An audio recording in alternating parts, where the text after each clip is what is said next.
Hi everyone, here I've got MEIZU 16th and let me show you how to record the screen. So the only thing you have to do is simply unroll the top bar and do it the second time. And as you can see here we've got the screen recording icon. So simply tap on it. As you can see, now we've got a bar. Here you can change some settings, for example clarity, or you can choose to record something from the microphone. And we've got the screen click option.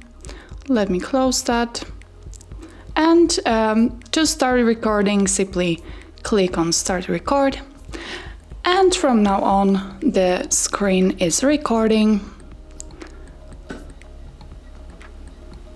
Simply to stop the recording, just click on end.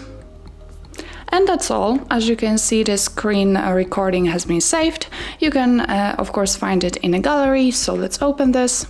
As you can see, we've got the new album, the screen videos, so click on it and simply record it.